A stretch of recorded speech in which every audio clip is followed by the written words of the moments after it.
What's up everyone, Rick Redmond here, and we are now in week 4 of this Madden NFL 19 franchise for your Los Angeles Rams.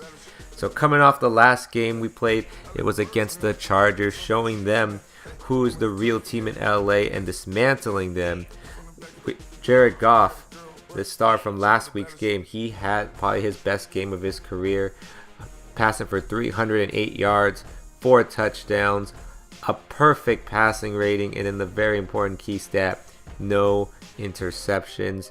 So that was a great game from him, and one of the beneficiaries from his great game was Brandon Cooks, who had 5 catches for 207 yards and 3 touchdowns. So that could probably be in his best game of his career as well. So both those guys taking over last game and putting on a show for the fans. Now we did suffer some casualties though, with some injuries, more key injuries now. Our starting left tackle Andrew Whitworth, our Pro Bowl left tackle, is out for 2 weeks with broken ribs. That's going to be a hurt again on our offensive line, as we already had lost our starting left guard Saffold. And then our backup running back John Kelly is out with a hamstring tear for 6 weeks. So we're in a situation now where we're down 2 running backs. However, there is a chance we can play Todd Gurley. The doctors have cleared him, but he's still not fully 100%. It's a very risky move to start him because he could possibly get a high chance of re-injuring that shoulder. So for now, because we're still 3-0, we're going to keep Gurley off the sidelines for another week at the least. Which means I feel like we do need to pick up a running back off the free agent wire. So this is where we're going to go ahead and get Jeremy Hill, the former Cincinnati Bengal. We're going to sign him for a 1 year, it's about $2.5 million. So he is going to be the starter for the next game when we play against Minnesota. Now before we get into the game though, we do have to figure out this contract negotiations from last week with Aaron Donald. So Donald was saying that he wasn't really feeling our first offer, so we're going to go ahead and up the ante and up his salary a bit. So we're going from, I believe, 87.3. I don't know if that's how we started. We're going to move him up to about a few more $1 million, so 90.3. And then maybe, I don't even know if we're going to up the signing bonus, but I feel like it should be okay. We gave him a few more million. It was more than his fair offer. Yeah, 87.6 was actually the first offer. It's 90.3. So let's see if he takes it. So now he's a nice salary duration, but he wants a better bonus. Okay, so we learned our second mistake. So hopefully the next week we will finalize and finally get Aaron Donald signed. But in the meantime, you'll see these other players looking for contract offers as well. Specifically Brandon Cooks. Do you feel like we should offer him a big max contract, or at least a big contract, and sign him for the next several years? Let me know in the comments down below if we should do that. But now, heading into tonight's game, it's a Thursday night primetime game, which means we got to bring out the color rush jerseys for both teams. As we head into tonight's action, we are taking on one of the top other teams in the NFC, the Minnesota Vikings. So this should be very interesting. This could possibly be a big game in case of tiebreakers, because we could be considered one of the top 2 teams in the NFC. So maybe a preview of the NFC Championship game. Not saying I'm counting out the Eagles, but Minnesota is looking really nice this year, especially with the new addition of Kirk Cousins, their new quarterback. But going into the game here, as you see, the player spotlight for today, that's a little bit of a weird glitch.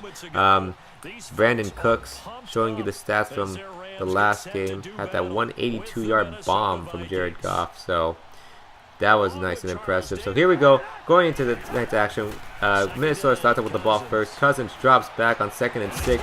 He's going to find Kyle Rudolph over the middle for a first down. Mark Barron with the tackle there. So now on a 3rd and 9 now, they have to convert to get this first. Cousins looking. Looks like they're going all verticals. Nobody's open, and he's finally sacked by Price. So that is going to force them to give us the ball. So we're going to go ahead with our first possession here. First play, hand off to a new running back. I was about to say Jared Goff. Jeremy Hill, who gets rocked but gets some good yards right there. 2nd and 5. Goff dropping back. He's going to look for Gerald Everett down the right side. He beats the defender. Stiff arms Harrison Smith and still going. He can go almost all the way down to the 12-yard line. A 67-yard play. I thought we were about to see another long touchdown from Goff. But you guys get stopped here. Now we're in the red zone, but Goff does take a sack from Hunter. So that's going to have to force us on a 3rd and 18, 3rd and long. Goff looking. He's got Brandon Cooks over the middle at the back of the end zone, but no, he couldn't get both feet in bounds. So we're just going to have to settle for a field goal. So we get at least 3 points on the board, but would have liked that touchdown for sure. So now Minnesota gets the ball. 2nd and 10 here. Cousins finds his receiver right there. That looks like it's right for a 1st down.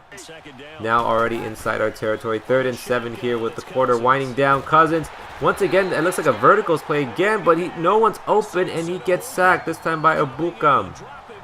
Hope I said that right. So that's going to give us the ball here back again. So now Goff, play action on 1st and 10. He's going to find Brandon Cooks on the left side for a 1st down, so he gets his first catch of the game. Now on 3rd and 8, the pressure's coming. Goff's going to take a shot to the left, and he's trying to find Cooper Kupp, but it's batted away by the Minnesota defenders, so we're going to have to force to punt the ball on 4th and 8. Hecker, our Pro Bowl punter, you know what he's good for. Pinning down the opposing team all the way near to the end zone, right at the 2-yard line. So now stuck at the 2, Minnesota. First play of their possession. Oh, and we got a safety. Should we play the song? All right, let's play the song. What a huge hit as Ibuka makes another big play and gets us up to 5-0. What kind of score is that? But anyway, we can't complain. We got the lead here. Jeremy Hill still rumbling, still bumbling, getting that 1st down. So that's his first biggest rush of the game, getting 10 yards there. But we couldn't make anything out of that. So Minnesota gets the ball right now with under 2 minutes to play. Cousins gets that completion for a 1st down. Next play, Cousins can't find anyone and he's sacked again. That's 3 sacks already on Cousins. So now on 3rd and 10, Kirk looking to his right. He's going to try to find his receiver, but Roby Coleman is all over that, and that's going to force them to punt the ball. So now we got a chance to increase this lead before the half.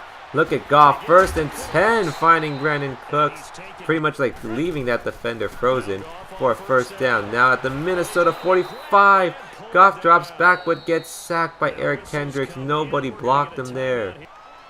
So now 3rd and 7, we need to at least get into field goal range and convert this 1st down, and we get both.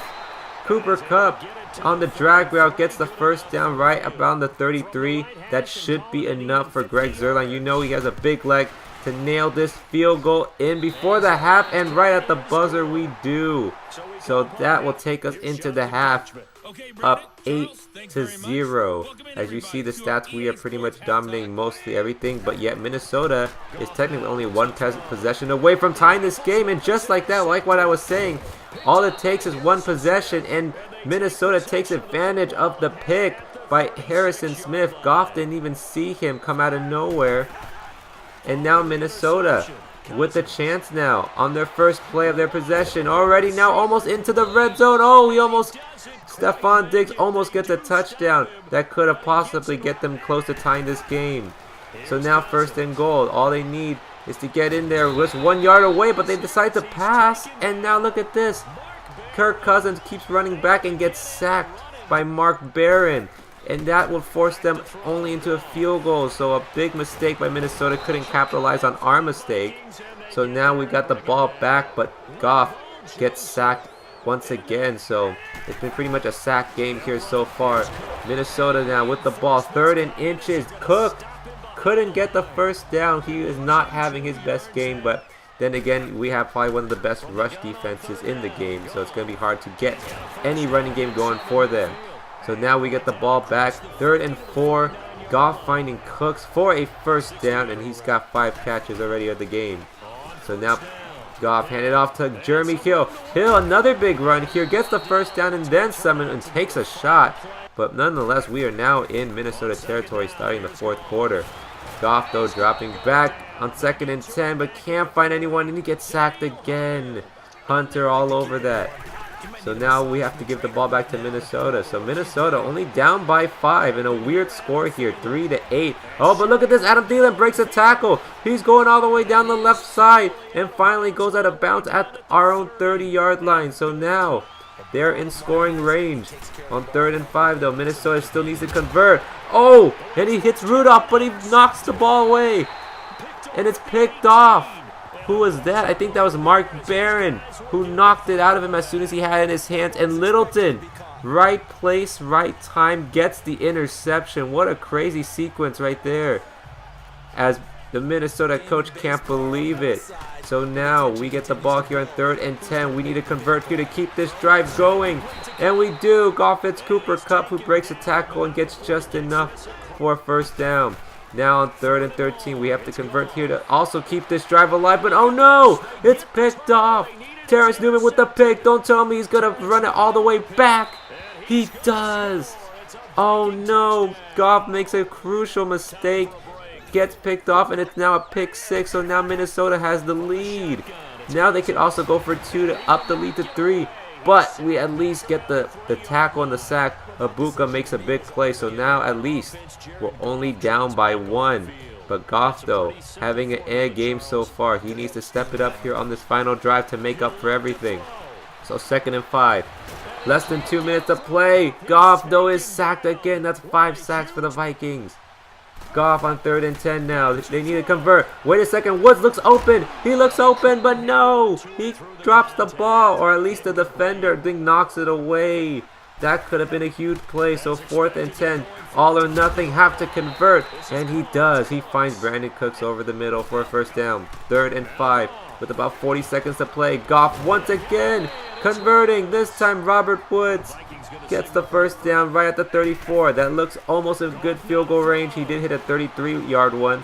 But Goff wants to be sure to get a little bit closer as he rushes in for another few more yards. Now with only 20 seconds to play, Minnesota does have a timeout to use. They could use it to freeze the kicker, but they're not going to do it. So Zerline's his kick is good as we go up 11-9 with 15 seconds to play. That could pretty much be the dagger to get us away with a W. But Minnesota, one last play here, 6 seconds, no timeouts, and they decide to run the ball. Okay, weird kind of strategy. Maybe they're hoping for a big run or something because they didn't think passing was going to work, or maybe because his arm's not that, doesn't have enough arm strength. I have no idea why they chose that, but nonetheless, we are going to come out of here and escape. I do say escape with a W against Minnesota, a Thursday night game with a score of 11-9. Such a weird score, but hey, this was kind of a weird game nonetheless. But that's going to be it for this game as we go 4-0 for the season. Thank you guys for watching. Until next time, this is Redman out.